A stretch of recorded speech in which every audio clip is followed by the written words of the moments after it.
नमस्कार दोस्तों, स्वागत है आपका यूपीएससी टू द पॉइंट में।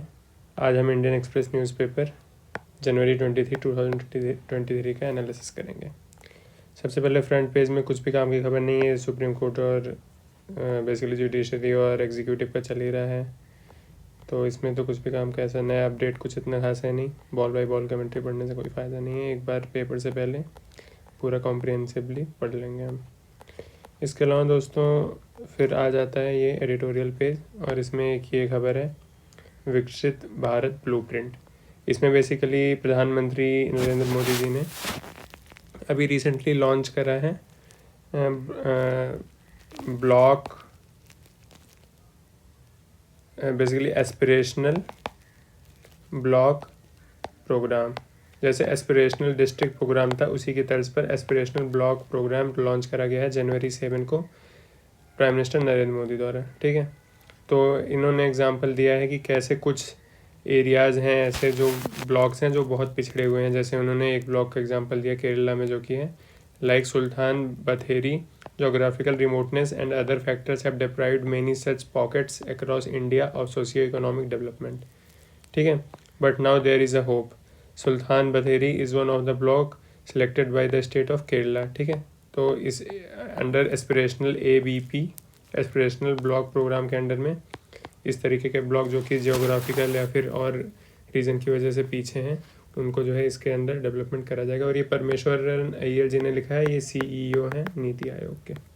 ठीक है, तो फिर इसमें इस प्रोग्राम के बारे में बताया गया कि this transformational program focuses on improving governance to enhance the quality of life of citizen in the most difficult and under developed block of India by converging existing schemes, defining outcomes and monitoring them on a constant basis. ठीक है, ये सब चीज़ें करेंगे कि outcomes define किया जाएगा, schemes वगैरह को मॉनिटर करा जाएगा, कन्वर्जेंस करा जाएगा। बेसिकली जो पिछड़े हुए ब्लॉक्स हैं उनके डेवलपमेंट के लिए काम करा जाएगा। और इसके लिए 500 ब्लॉक्स को across 28 states and union territories identify करा गया है। कितने? 500 ब्लॉक्स को। ठीक है, in each of them the ABP will focus on monitoring 15 की सोशियो इकोनॉमिक इंडिकेटर KSIs। ठीक है, 15 की सोशियो इकोनॉमिक इंडिकेटर्स जो हैं उन पर फोकस करके काम करा जाएगा। इसमें मेजर कौन कौन से रहेंगे? Health and nutrition, education, agriculture and water resources, financial inclusion, skill development, basic infrastructure and social development. इन ये कैटेगरीज हैं। इस कैटेगरी के अंदर 15 इंडिकेटर्स हैं जिन पर काम करा जाएगा। तो ये हो गया हमारा एस्पिरेशनल डिस्ट्रिक्ट प्रोग्राम के बारे में। अब ऑथर ने यहाँ पर बताया है कि कैसे जो ब्लॉक फोकस डेवलपमेंट है ब्लॉक के हिसाब से, या फिर डेवलपमेंटल ब्लॉक का कैसे इवोल्यूशन हुआ। तो 1952 में जवाहरलाल नेहरू जी के अंतर्गत ये प्रोग्राम स्टार्ट हुआ था ब्लॉक वाला। ये एस्पिरेशनल ब्लॉक प्रोग्राम नहीं, ब्लॉक को कैटेगराइज करा गया था एज एडमिनिस्ट्रेटिव यूनिट्स। ठीक है, as an administrative and monitoring unit the block ensures that one size fits all approach is not applied to every part of the country. ठीक है, administrative और मॉनिटरिंग यूनिट इसको बनाया गया ताकि एक लोकल लेवल पर क्या रिक्वायरमेंट है उसके हिसाब से काम करा जाए। The block administration can adopt customized approach towards improving socio economic indicator based on the context of the region and the most emergent needs. This method also brings the decision making process closer to the grassroot. ठीक है, तो local conditions के हिसाब से जो ज़रूरत पड़ती है वहाँ उसको जो है ब्लॉक लेवल पर इम्प्लीमेंट करा जा सकता है। In the last 5 years many aspirational districts have bettered their performance across several indicators than the state average values. ठीक है, एस्पिरेशनल डिस्ट्रिक्ट प्रोग्राम के बारे में उन्होंने बताया कि कैसे बहुत सारे एस्पिरेशनल डिस्ट्रिक्ट जो है वो अच्छा परफॉर्मेंस कर रहे हैं कंपैरिजन से टू उनके comparative state. For example Bihar का कोई एस्पिरेशनल डिस्ट्रिक्ट है, उसका सोशियो इकोनॉमिक पैरामीटर्स और इकोनॉमिक पैरामीटर्स पर परफॉर्मेंस अच्छा है compare to the whole of Bihar district. ठीक है, तो जैसे किन किन चीज़ों पर बात तो करी जाएगी, किन किन चीज़ों पर परफॉर्मेंस अच्छा है। तो इंस्टीट्यूशनल डिलीवरीज जो हो रही हैं उनमें अच्छा परफॉर्मेंस हो रहा है, इलेक्ट्रिसिटी पर, इम्यूनाइजेशन प्रोग्राम पर। तो यहाँ पे डिस्ट्रिक्ट का एग्जांपल इन्होंने दिया कि ये डिस्ट्रिक्ट में इस चीज़ पे बेसिकली परफॉर्मेंस अच्छा हुआ है। फरवरी 1, 2022 में finance minister in her union budget speech mention that 95% of 112 aspirational district have made significant progress in major indicators such as health, nutrition, financial inclusion and skill development. तो 2022 की budget में भी finance minister ने बोला कि जो expressional district है उसमें 95% परफॉर्मेंस अच्छा कर रहे हैं हेल्थ, न्यूट्रिशन, फाइनेंशियल इंक्लूजन और स्किल डेवलपमेंट पर। लेकिन उन्होंने साथ में ये भी बोला फाइनेंस मिनिस्टर ने कि some blocks continue to underperform, the reason for this can be multi layer, difficult terrain, lack of resources, historical injustice, social marginalization and community vulnerability among others. ठीक है, तो बेसिकली ब्लॉक्स कुछ perform नहीं कर पा रहे हैं, उन पर डिफ़िकल्ट टेरेन मतलब जोग्राफिकल रीज़न हो सकता है, रिसोर्सेज नहीं है उनके पास, ये भी हो सकता है, हिस्टोरिकल इंजस्टिस हो रही हो, या फिर सोशल मार्जिनलाइजेशन, ये सब की वजह से ब्लॉक्स अच्छे से परफॉर्म कुछ ब्लॉक नहीं कर पा रहे हैं। Under the leadership of district administration, the officers at the block level will improve critical last mile service delivery. ठीक है, लास्ट माइल सर्विस डिलीवरी को इम्प्रूव करा जाएगा। They will focus on improving the infrastructure at the block level to aid social welfare and development. ठीक है, block level पर social welfare को ensure करा जाएगा इस प्रोग्राम के अंडर में। किस प्रोग्राम के अंडर में? Aspirational block program ABP। This will also aid the achievement of critical targets identified under Sustainable Development Goals and enable the block to contribute to India GDP। ठीक है, SDG target के अंदर भी जो targets हैं वो भी पूरे करे जाएंगे। It also provides a common platform for all block administration to showcase their best practices and learning। और एक कॉमन प्लेटफॉर्म ब्लॉक्स के लिए रहेगा, तो वहाँ पर क्या होगा कि कोई ब्लॉक अच्छा परफॉर्म करेगा तो उसकी लर्निंग्स को और जगह पर भी इम्प्लीमेंट करा जा सकता है। उसके बाद ये दूसरा आर्टिकल है right message wrong fix. Basically Oxfam report आया था जिसमें इनइक्वालिटी, राइजिंग इनइक्वालिटी के बारे में बात करी गई थी, और इसमें रिकमेंड करा गया था तो रिच हैं उनके ऊपर वेल्थ टैक्स लगाना चाहिए। तो इस पर आर्टिकल ये इन्होंने लिखा है, और ये बोल रही हैं ऑथर कि ये गलत है, मतलब जो तरीका बताया गया कि वेल्थ टैक्स लगाने का, ये तरीका से काम नहीं चलेगा। तो कॉन्टेक्स्ट बेसिकली ये है कि there are now 166 billionaires in India, up from 106 in 2020। तो बिलियनियर्स की संख्या 106 से बढ़कर 166 हो गई 2 साल में। ठीक है, top 30% accounting for 90% of the wealth. तो 30% टॉप के लोग 90% इंडिया की वेल्थ उनके पास है। ये ऑक्सफैम रिपोर्ट में बताया गया, ऑक्सफैम की जो अभी लेटेस्ट रिपोर्ट आई है। The Oxfam report urges for wealth tax on unrealised capital gains and higher taxes on corporates. तो वेल्थ टैक्स की बात कर रही है ये ऑक्सफैम रिपोर्ट, और जो कॉरपोरेट्स हैं उन पर भी हाइयर टैक्स लगाया जाए, ऐसा ऑक्सफैम में रिकमेंडेशन दी गई है। लेकिन ऑथर कह रही हैं ये सही बात नहीं है, इससे कुछ फ़ायदा नहीं होगा। तो अच्छा, एक चीज़ और इसमें आपको पता होना चाहिए कि अनरियलाइज्ड कैपिटल गेंस क्या होते हैं। Unrealized capital gains for example, आप जो अमीर लोग हैं उनके पास किसी भी कंपनी का शेयर है, मान लीजिए टाटा